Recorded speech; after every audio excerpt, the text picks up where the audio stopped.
Hello, everyone. Welcome to the One Eastside Spark webinar series. Today is September 30th, 2021. My name is Christina Hudson. I'm CEO of One Redmond and founding partner of One Eastside, and I'm going to be your host for today's program. One Eastside Spark is a regional and recovery resiliency center funded by federal grant dollars. And this program is designed to help fortify your small businesses with the resources, expertise, and additional key areas of support. And the goals of these programs is to help our businesses thrive and to withstand future economic crises. Spark is a collaboration and a partnership, and I want to thank all these partners here on the screen. These are all our Eastside cities, our chambers. We're all partnered together to give the highest level of support to our local business community. And I want to thank everyone for all the work that they are doing. This next slide shows you an overview of Spark's current programming, and that includes a database of financial opportunities and other resources, a private group, a Facebook group that we use as a platform to help our small business owners connect with their peers about challenges and opportunities. And also, one of the key components of our program is our free of charge one-on-one advising. Our federal grant pays for the time of these additional experts so that these advising appointments are at no cost to you. And currently, we are offering 2 hours of tax and accounting advising through our partnership with Clark Newber. We also have a wonderful marketing expert, Daphne LeBlanc, and she can help you to promote your business on social media. And for general advising, you can contact Sean Palmer, the SBDC advisor for East King County. Through Sean, you also have access to a network of a number of different advisors with various expertise. And I also want to note that one of our speakers here today, Michael Rice, is another business advisor you can reach out to as well through our Restartup 425. So our next slide has some of our upcoming webinars and programs that are also available at no cost to you. Next week, we have an update on funding opportunities for East King County organizations. And the following week, we have our own Sean Palmer giving another fantastic presentation in his Entrepreneurs Roadmap series. And one thing to note, all the webinars that we produce are on demand as well. We cover a variety of different topics that you can watch and learn at your own pace. So we definitely want to make sure you check that out on our website. And I think the next slide, when it clicks on through there, we'll go ahead and there it is, oneeastside.org/program. So definitely check that out if you haven't seen some of our other resources that are available to you. All right, we're going to go ahead and move on to our program. Today's webinar is all about how to prepare for winter. And before we get started, I want to cover a few housekeeping notes. If you need technical help during the webinar, please use the chat box. We have staff on hand to try and help with any issue you may be experiencing. We also have links to pertinent documents in the chat box that you will be able to access. The resources we have here will also be available on our website, as well as being included in our follow-up email to you. If you have questions for the speakers, please use the Q&A box and feel free to share all of your questions here, and we will do our best to get as many answered as possible right here, right now. But please note that the webinar is also being recorded. We'll send a link out to you. We'll also get a transcript of all those Q&As that are asked.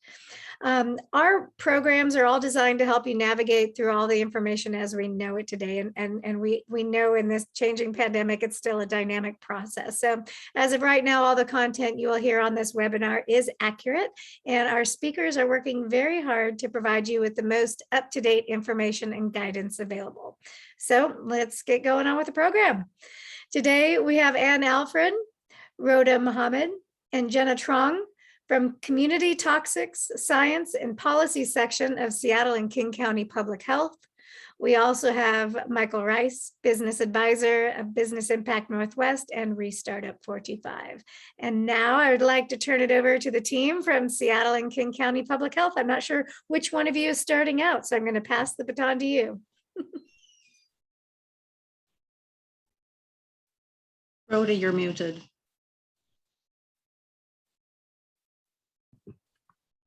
Hello, everyone. Welcome to our presentation. I'm starting the presentation. So Next slide, please.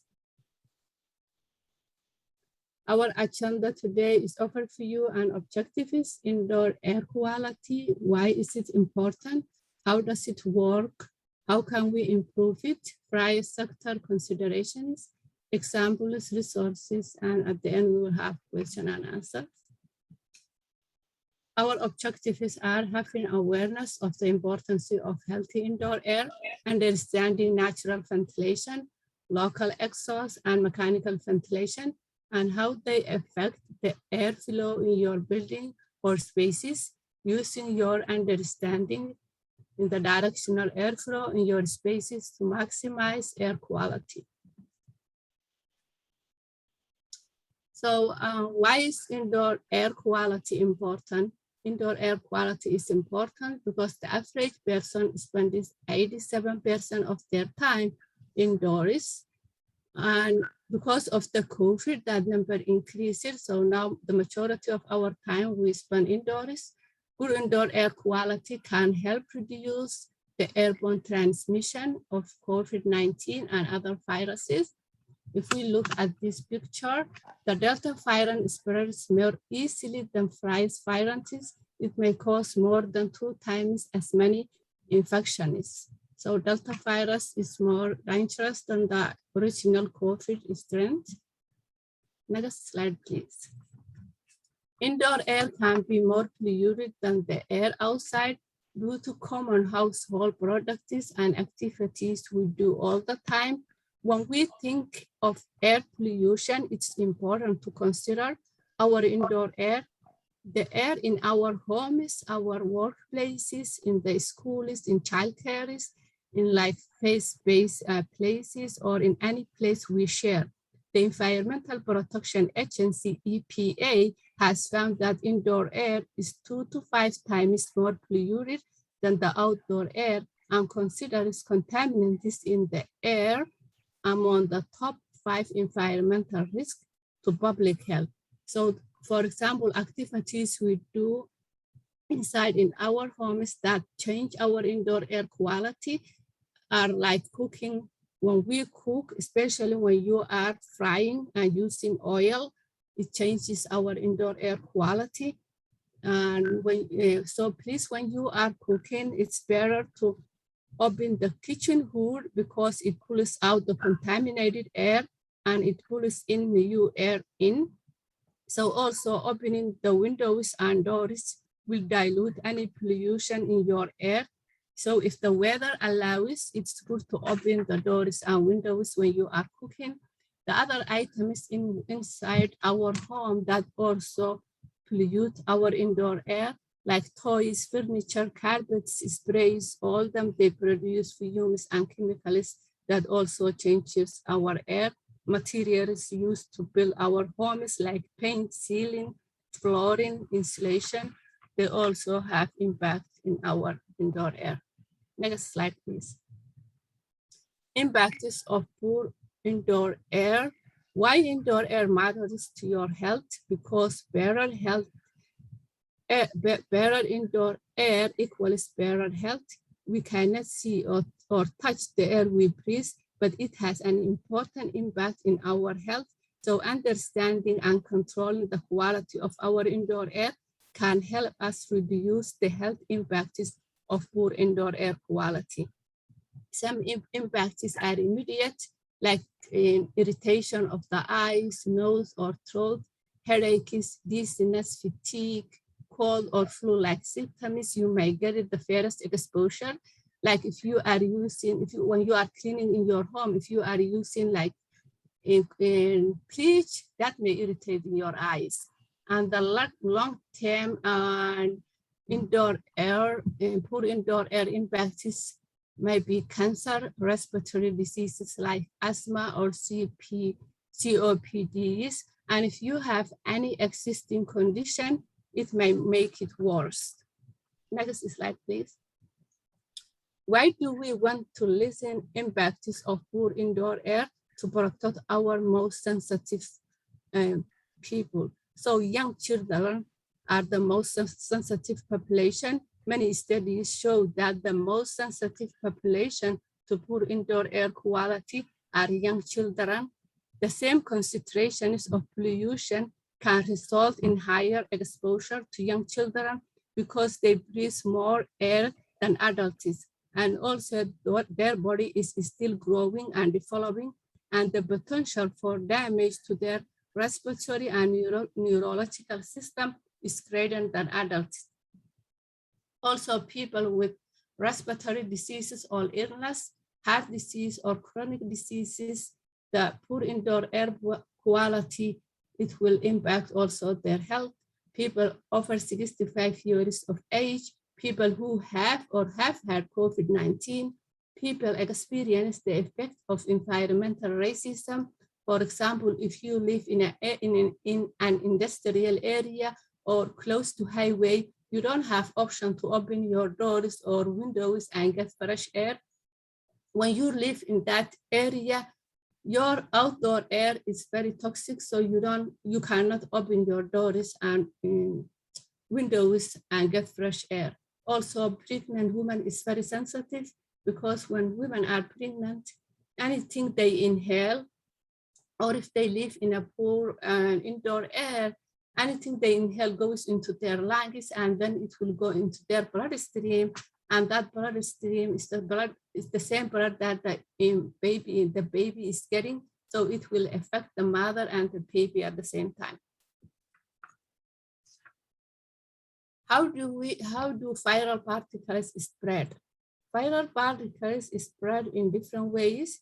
This is how much droplets we produce. If you have, for example, COVID-19, and if you cough or talk or breathe or sneeze, you will produce this much of particles and droplets, and this contains the virus. So for example, COVID-19 spreads in 3 main ways: breathing in air when close to an infected person who is exhaling small particles and droplets that contain the virus. So if you are close to that person, you will inhale any droplets or particles that comes from their breathing area. Also, having these small particles and droplets that contain virus land on your eyes or nose or mouth, you will also get infected with the virus. Also, touching your eyes or nose or mouth with hands that have the virus, that way also you can get the virus. Next slide, please. So COVID and other viruses with airborne transmission can come from mouth and noses. Think of every person as a potential source of virus. Particles come out of our mouths and noses and circulate as droplets, go back to us, and circulate as droplets and particles in the air. So we are trying to keep the particles from being in the air. So to keep that particles from being in the air, we have to wear masks. And also we are trying to dilute the particles in the air by using the natural ventilation, opening your door and windows, and also making all your bathroom fan on all the time. We are filtering the air to remove particles by using like HVAC system if you have, and putting your HVAC system a very high efficient filter like MERV they did. You can also use HEPA air purifiers, and that way you can remove any particles in the air. Next slide, please. COVID and other viruses from mouths and noses, like wearing masks can contain 20 to 60 of the droplets coming from people's mouths and noses. You can also limit people use a room or space if you can. Open windows and doors as safety and as weather permits. You might want to put a fan, a window that blows out all the contaminated air and bring this in, like not bring in the contaminated air. You don't want to push or pull dirty air around lots of people. For example, if you put fan in your space and there is somebody who is producing this droplets that has viruses, the fan will blow around the people that dirty air, and more people they may get infected with the virus. Keep bathroom exhaust fans all the time while the building is occupied on, because they will pull out the contaminated air and bring in clean air. Next slide, please. Ventilation and filtration. Ventilation is bringing in fresh air, and filtration captures and removes particles from the air. Natural ventilation. If weather permits, it's good to bring as much as fresh air as possible by opening window and doors. And if we look at this picture, like pool ventilation, no open windows, no fans, no portable air cleaners. So you can see the air of this room has a lot of it's very contaminated. And the good pool ventilation, when you open windows, if you have ceiling fans that can filter the air, and window exhaust fans that blows contaminated air out, and you also have HEPA air purifier, then the indoor air of your space will be clean. So if you are using fans in a window to blow potentially contaminated air out, and pull new air into the other open windows and doors. So now Anne will talk about mechanical ventilation.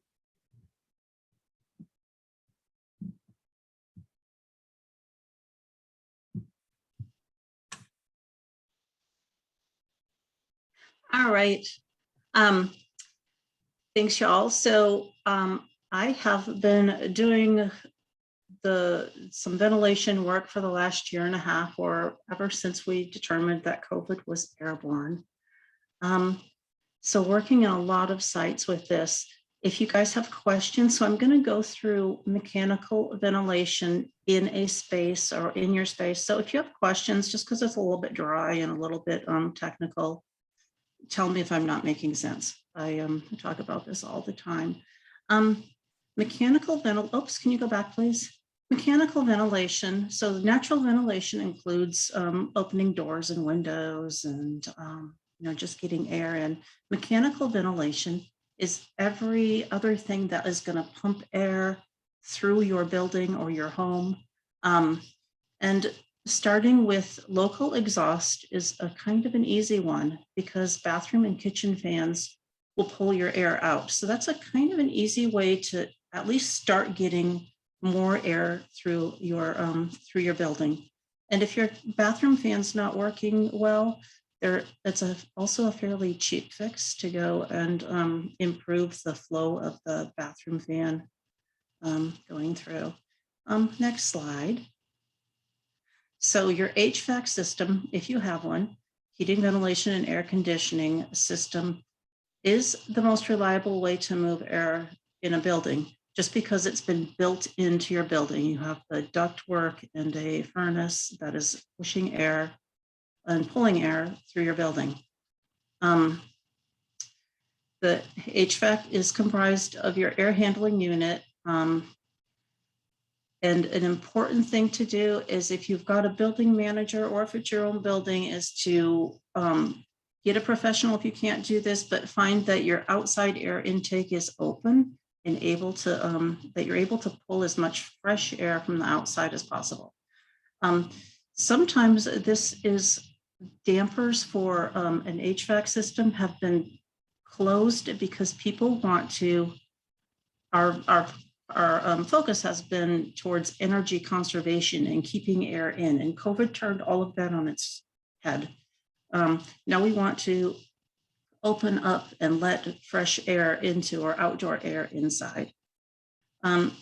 So there's ventilation or dilution and filtering. Filtering the recirculating air is really important for removing particles in the air.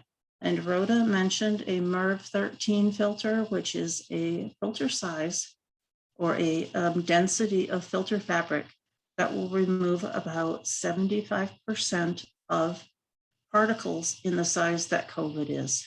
So COVID is about 0.3 microns, but a lot of times, as we are our source, here's my source of COVID particles, if I had it, are going to be attached to spit and water. And so they're going to attach to larger particles. So the MERV 13 filters are really important for for capturing particles as they're moving through your system. Make sure your system's maintained, clean, replace filters. Filters can get dirty pretty quickly. They get dirty with smoke. They get dirty depending on where you're at. And make sure they're properly seated. We've definitely seen a lot of systems where the filters are kind of sideways or not tightly, and so the air is flowing around. So that's something you can do, or you have your maintenance person or an HVAC specialist take a look at. Next. So this is a very simple schematic, but a lot of you, like if you'll go look at rooftops or in the back of buildings, or sometimes they'll be in the closet or in a back room, a lot of strip malls or shopping complexes will have a room dedicated to this. But the fresh air is going to come in through here, move through the system, and it's going to blow. A lot of times your air supply vents are going to be at the top. It's going to move through the room, and then it's going to come back out through a return grill. If the air is circulating, there's going to be a filter in here to keep some, and a lot of times when it's cold or really hot or really smoky, you're going to have less fresh air coming through and more air going through the filters here. So it's really important to manage those. Next one. So this is what it's going to look like inside the room. So if you all are sitting in a room, take a look. If you're in an office setting, like at my office, I sit underneath one of these and it blows cold air on me. So take a look if you can at where your supply vents are. I'm in my home right now. I've got a supply vent right behind me, and I have a return grill over in the other room. I'm in my dining room, and there's a return grill in my living room. So when you look at where your supply air is coming in and where your return is, everybody take a look at that if you've got those, and see which direction your air is flowing through your space. Does that all make sense? That's what we're going to be looking at. That's one of our pieces of information. So sometimes opening windows and doors, someone had put a question in the chat about opening windows and doors. Sometimes it's a great idea depending on the airflow or where the wind's coming. And sometimes it can just mess up the directional airflow of this. But usually, almost always, opening doors and windows is going to be a good idea. We almost always want more air coming through a space. Let me go to the next. So the way that the CDC and infection control air monitoring is measured is in air changes per hour. And so some of you might have kids in school and have been watching how the kids' school have been talking about, we are getting the CDC recommended air changes of 5 to 6 air changes per hour. This is really important. And one of the things that COVID really brought on is that a lot of buildings were not getting adequate number of air changes. They were getting 1 or 2, and a lot of places have really upped their game, added motors to that air handling system, that picture that I showed with the air coming in, and then there's motors pushing it around, or airflow. So more air changes. Again, we're bringing in more air by dilution, by opening dampers, and upgrading our filtering ability if we can. And understanding in your space, the directional airflow in your space. I'm just going to ask another question. Some folks might be in a building or they've got other businesses on each side, and you share air. That's going to matter for your directional airflow depending on the leakiness of the building, what's happening next door. If you're next door to a kitchen or a restaurant that's got a big hood system blowing, or some other business, if you're next to a nail salon that might have some odors and they've got extra ventilation, all of these things might matter for your airflow in your space. Air is a really chaotic thing. We try to tell people to imagine air coming from their supply vent and going to the return as a stream, like you're at a, like a river or a stream, and it's coming through and going this way. The air's more chaotic than that. So there's a lot of different factors. Consider adding extra filtration in places. As you look around, you might be able to see it's like, oh, I've kind of got a dead spot over there because my airflow is coming from here and it's going there. But like if you're a child care or something, you might have a little pod of kids over in an area that's kind of dead space. And you might want to add either box fans with MERV 13 filters or true HEPA portable air purifiers. And we are going to talk at the end about our program and how we do assessments for people and answer questions. So we're able to help you with your directional airflow, with assessing your space, where to add MERV 13 filters, where HEPA filters might work best for you. So next slide. So this is a box fan with a MERV 13 filter. We've been kind of pushing these in schools lately because a lot of school classrooms, like if you get 26th graders, they're kind of sweaty and bouncing around. A lot of schools have purchased HEPA filters, but the teachers really like having a fan and having blowing air. So what this is, you're going to put your MERV 13 filter on the back or the intake of the fan, and then blow the air like at a wall. So this is the air coming in, and this is going to be the air blowing out. So not your usual fan where you put a fan in front of your face and let it blow. You're going to be putting the front of the back of the filter towards where people's mouths and noses are creating aerosol, and then letting it blow onto a wall or a space so that it can indirectly add air to your room. What is great about these is they're cheap, they're easy to move around, and you can, if you have an activity happening, if you're a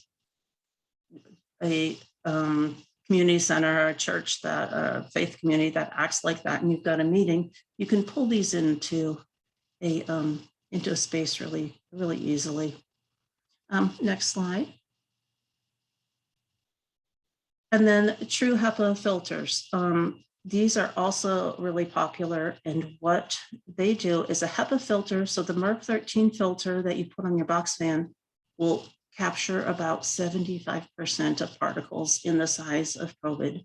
A HEPA filters are going to capture 99%. So a 75% versus 99%, you might say, I'm going to get the 99% one, of course, because it's better. But the box fan filter can blow more air, so you're getting a smaller percentage, but more air going through. These are better for capturing everything. They both have really good applications in buildings. We've put a lot of these into childcares and some of our communal homes, adult family homes, senior centers, that kind of place. And they really work well. They don't make it cold. You have a pre-screen, especially for places that are kind of get a lot of traffic and can be dirty. We've put these into some of the day centers for homeless folks down in downtown Seattle, where they get like just dirty air coming off. And so they have this filter that comes in the front, can capture a lot of the dust and dirt. There's a carbon filter, so that's going to take out the volatiles.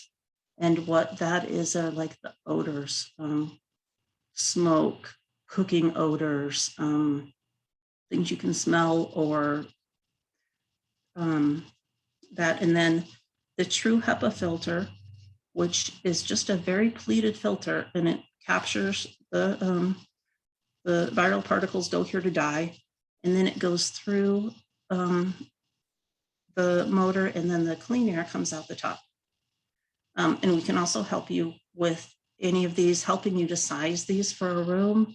A lot of these will have you've probably seen the ones with a round filter that pull in from all different directions, but we can help you with sizing it for a room, placing it in the best place. There's a little bit of, you know, figuring out your room volume, how many air changes you need based on if you've already got a HVAC system or if you've already got air coming through. So we can help you to get to the number of air changes that's going to make your inside air healthier. Next, and I'm just going to look at the chat. Jenna's going to start on this part, but I'm going to just leave space for this chat. So I guess the general question, we lease the space. We're asking landlord to enhance ventilation. Are there any legal requirements or funding resources for him?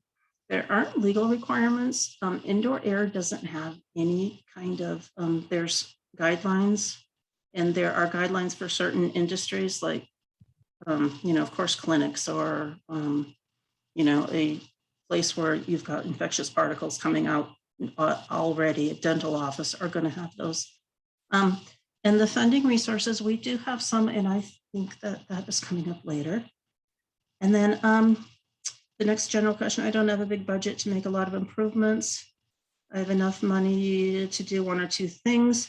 And this person that sent this, we're going to have an intake form in our email at the end. And I would, we can have a conversation, probably some of the things to do, or maybe putting fans in windows. I was at a gym where their windows only opened a small bit, and we got them to open their windows all the way and to support that so that they could blow more air in from the outside rather than, you know how gyms have all their air blowing at people through there. So it's pretty site specific, and we're happy to, you know, just chat through your, you know, what your business looks like, where you're building, where your people work, and help you with that. Great. So we're going to skip over a couple of these slides that are where to start. I'm sure you'll have access to them after the presentation. These are really just emphasizing a few of the points that Anne made earlier. And let's see, we'll go into some sector considerations. So each of your sectors is going to be very different. A lot of your sectors will kind of determine the spaces that you're in. For instance, with faith-based organizations, we see a lot of complexity and variation in the size, especially having higher ceilings. That's something very common in the work that we've seen. So that will impact the kind of HEPA units that you're going to want to purchase if you're interested in purchasing those. Sometimes UVGI, which is upper room, ultraviolet upper room germicidal irradiation, that'll take care of the air up higher, but that's a more costly sort of way to address your concerns. Or you can get wall-mounted HEPA units, which will take care of larger spaces. And then we look at childcares, we'll see that some solutions may not be as applicable to you. For instance, box fan filters, there are opportunities for children to get their little fingers stuck into the fans. So sometimes we'll go in towards recommending HEPA air cleaners because they're a lot more child safe and there's no opportunities for things to get stuck in those little spots. And there are also a variety of activities that happen in each of these sectors. For instance, in child cares, we tend to look at whether nap time is happening in a different space and how you can move things around your space to make the air quality better depending on the activity that's occurring. And for a lot of restaurants and small businesses, we know that there could be differences in the kinds of activities. So if you're eating in a restaurant, you're not going to have your mask on. One way to address those concerns is just having a lower capacity, which can be very difficult. But when you're in a higher risk situation like that, sometimes that is what you have to do in those situations. And in retail stores, sometimes we'd recommend fleshing out your space between groups of customers, for instance, in restaurants, or between groups in childcares. And you may not be able to do that because you have a constant influx of customers during the day and you can't just close it off for an hour.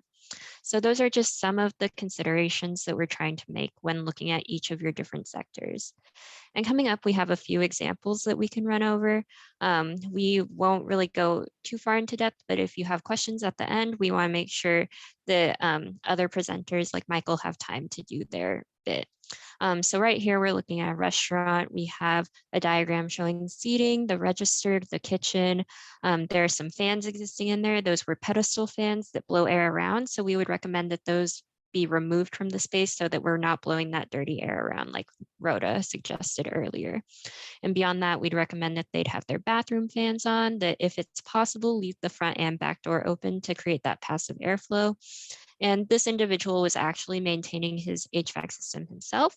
So we would recommend that he contacts a certified HVAC engineer or another maintenance professional just to make sure these systems are really delicate and we want to make sure they're cared for properly. Next slide.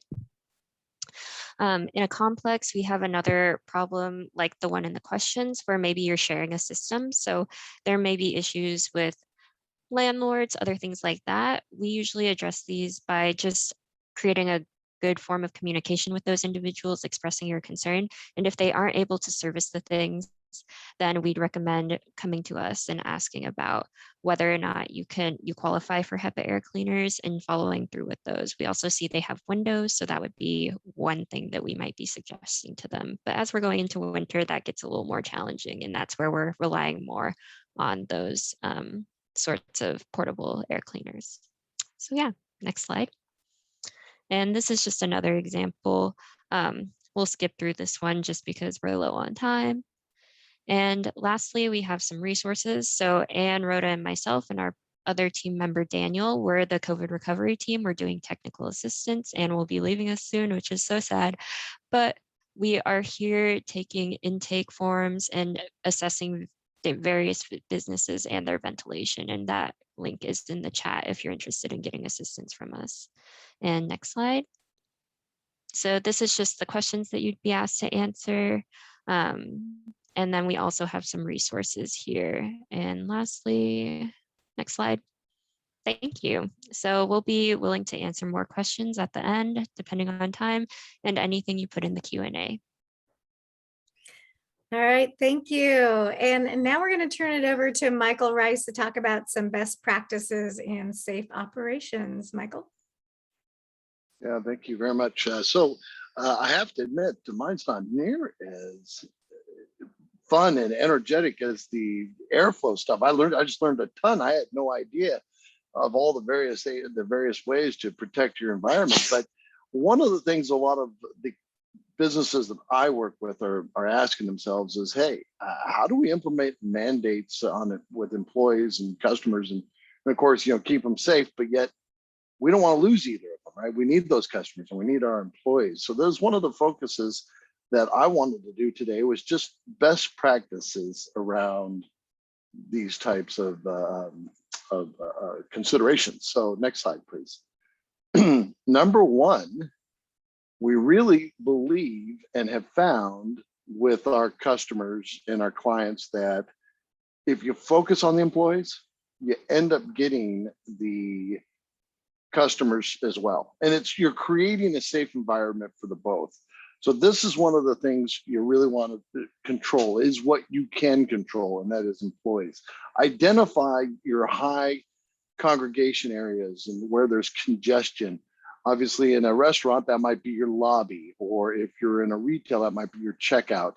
Look for places where you can do some of those basic things like put a sanitation station there so that way they can sanitize, or have a hostess that may pass out masks and remind people to the masks are required between your table in the bathroom or the table in the lobby, that type of thing. And again, this is an environment where you want to safeguard not only your employees, but also it gets to resonate with your client base as well. And again, these are the best practices we're seeing out in the market space. And we work with lots of restaurants and small businesses, everybody from 100 plus employees all the way down to just a couple of employees. The culture of inclusion and avoid alienating employees who have a different view. We know that there are people that are anti-vaxxers. We know that there are people that don't believe it's really a threat. We also know that there are people that are very fearful of it, that are oh my God, I don't want to touch anybody with it, or I don't even want to come to work because of it. So we want to create a culture of inclusion. And we do that by really focusing back on bullet number one, focus on the employees. listen, we're here for each other. We're here to create a safe environment. We still want to do those things that we've been doing for a while. We've been doing this now for a year and a half or so. So you're looking for that distance. You're trying not to congregate in an area too long or be too close to anybody, talking to them for too long of a period of time without some sort of mask on. You want to make sure that you've got real good cleanliness going on. One of the first things we did right out of the gate was revert back to some of our old practices, especially in the restaurant industry, where we reverted back to the practices of washing our hands frequently, making sure that we weren't touching our faces, our hands, and then serving food. Those types of things you just come right back to. So that culture is the same culture we've really been dealing with for a long time. We're just now emphasizing it. And it's okay for you to be this or feel that way or have these types of anxieties. That's all right. But here's what we got going on. And then, of course, if there's things like you're trying to create a mandate for vaccination requirements, people can't come in unless they have vaccinations, those types of things, you're going to really want to reach out to your legal teams and make sure that you're doing that correctly and stuff like that. One of the things that I'll do right now is in the chat, I will go ahead and put a link. And this is the state of Washington's checklist, and it's kind of a toolkit for businesses. And it's in your chat. And the nice thing about this is it gives you a lot of good ideas, how to work with your employees, how to get them implemented into a safe employee environment, and how also to create a non-confrontational approach when you're creating these mask mandates, even for your customers. You have customers who come in who don't believe in this stuff, right? So how do you keep them from potentially creating an unsafe environment that resonates with all of your other customers that are very interested in keeping a safe environment? The constant reminder is the name of the game. The confrontation only ends up in a bad situation. So you're going to say, hey, listen, just a reminder, we require a mask between here and the bathroom, and then leave it alone. Some people will comply, some people won't. We are seeing that the best practice of reminding and keeping people aware of the policy, the mask signs that say mask required, things like that. These are things that are valuable. And then to the point of the ventilation, if you're doing special things with your ventilation, announce that. Let people know what you're doing to create that safe environment. We have sanitation. We're giving away a blue mask. Whatever it is that you're looking to promote that safe environment for the employees, the customers will follow along. And it just, again, non-confrontational, a reminder, that type of deal. So there's a nice little checklist, like I said, I put out on the check.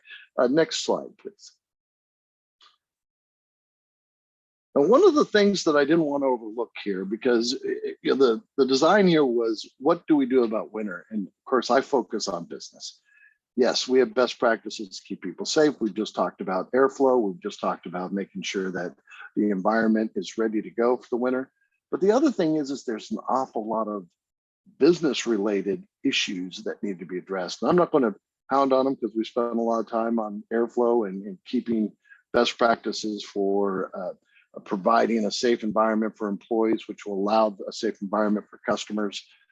Labor shortages are a big thing that you got to deal with. Seasonal sales adjustments will happen. So we may have some issues finding those workers to create that seasonal adjustment, or you're going to have more customers in a small area. So you may have to think about, how do we redesign our store a little bit so that way you don't have that type of issue. There might be a slowing of sales, which you need to consider. New debt from the COVID downturns. These are things that may be of challenge to your business in particular, especially if you took like a EIDL or a personal loan that's supposed to have an L on it, but sorry about that. And then lower net income due to rising cost and supply chain issues that are issues. And so my next slide, please. So just some ideas, because I didn't want to leave you, being a business coach, I didn't want to leave you just with best practices and how to wear a mask and how to talk to people and how to work with people and keeping a safe environment. But just look for things like using less individuals, but try to get a streamlined operation so that way you can get more out of the few people that you have, or even outsource certain things that historically you may have done inside the house, but there's probably an opportunity to outsource that would reduce the amount of labor you might need.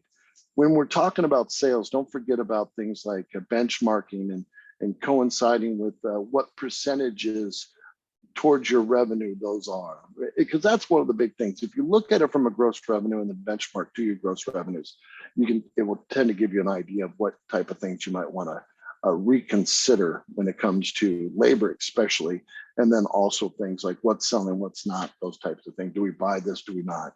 Let's not have a bunch of products sitting in the back room that's not making us any money.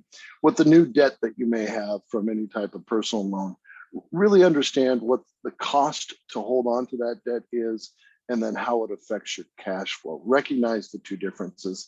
And then, of course, lower net income due to rising costs and potential supply chain issues. You may not have it to sell, especially for some of these retailers as we get into the holiday season.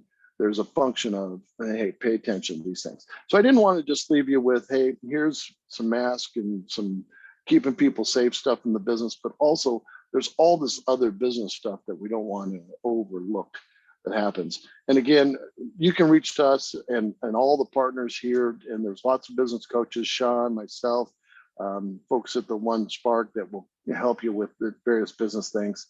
And then obviously more about that ventilation stuff that are actually quite intriguing. Thank you. All right, thank you, Michael. All right, now we are going to start our Q&A portion of the program.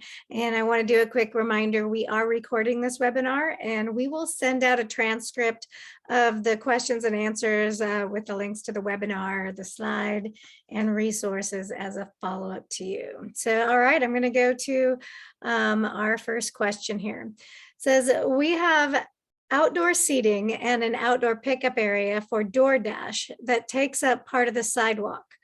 Where do I find city and county regulations regarding if I can keep that going this winter?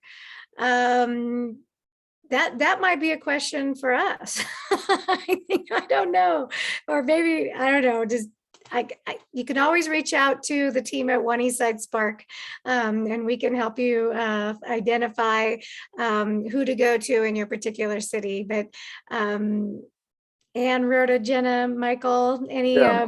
No, I agree with you. Yeah, reach out to us. We'd be happy to do a little homework. It's always good. I really work for Kirkland, Bellevue, Redmond, Renton, Issaquah, the East Side program. So feel free to reach out to us and we'll try to help you find that, because it's always good information to know. And I know that those things change too. So whether you're allowing outside parking style, restaurant related seating, and then you can overdo it too. There's regulations around that. So be careful how far you take that. So yeah, reach out to us. We're happy to help.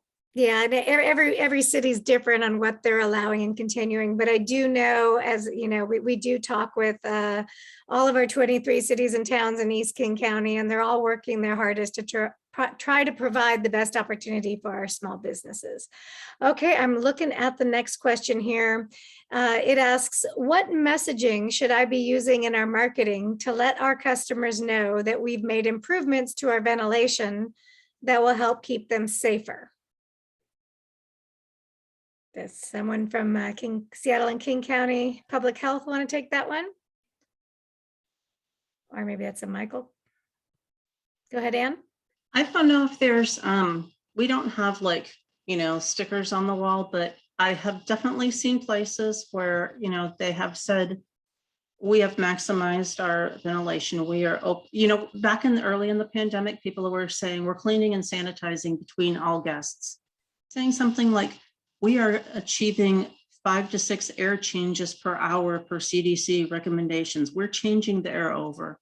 We're keeping it clean in here. That's something. Yeah, it sounds like a good social media marketing strategy to me as well. Just another reason to talk to your customers about what you're doing and reaching out. And reminder, One Eastside Spark has a marketing advisor, and she's fantastic at figuring out which social media platform is best for you to reaching your customers as well. Jenna, did you have something to add?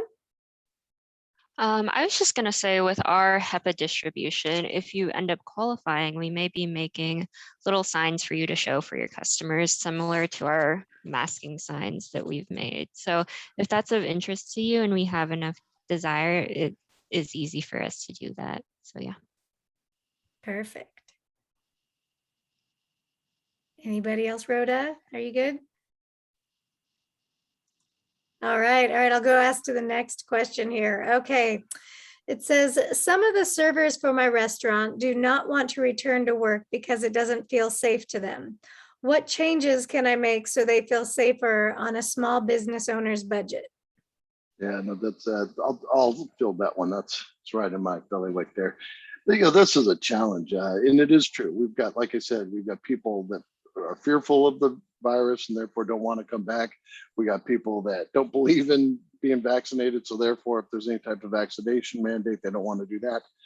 So it is about getting those, sit them down, but allow them to voice their opinion. Okay, well, what is it that you would feel comfortable doing? If we did X, what would get their ideas? I think what you'll find is that when the employee comes back and says, well, I do want to work for you. I really do want to work here at the restaurant, but this is what I'm, you know, capable or functionally feeling safe to do. And you may find it's actually more than you think it is. And you may be able to put that person to work in a very functional manner. So really get their ideas, that inclusion, recognize that we're doing this together. We want you to be safe. If you're on top saying we're going to be safe as employees, the customers will follow. I think you're going to get a lot of results, but sit them down, understand their ideas. They may be more flexible than you think.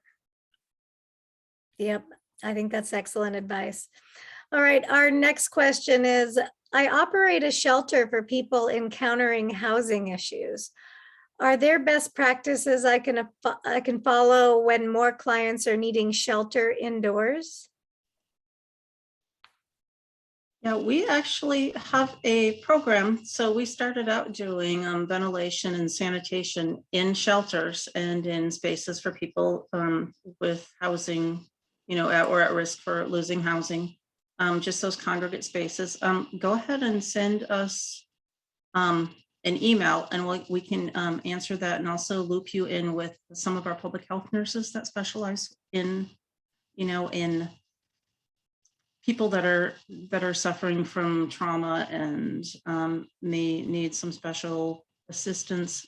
But the you know, the things that we talked about today for a congregate space where people are closed in, the doors, the windows, the ventilation, adding HEPA filters, adding fans. That's definitely, but you give us, yeah, please do reach out because we've got a good program for that and would love to be able to help. Super, and I think we just put your contact information in the chat as well. Oh, boy. Our next question, we said, let's see, we asked here, I want to keep our outdoor dining option going through the winter this year, which means I'll need to install outdoor heaters. Where do I find information on how to use those safely? I'd like to say this is a Mike Rice question, but I don't know the answer. You know, I can only assume that they have a sticker on the side, you know. Yeah. But you know, it's funny you say that because it is true that you want to be careful how you place them and things like that. And I think about you know, how warm they can get when you turn them on.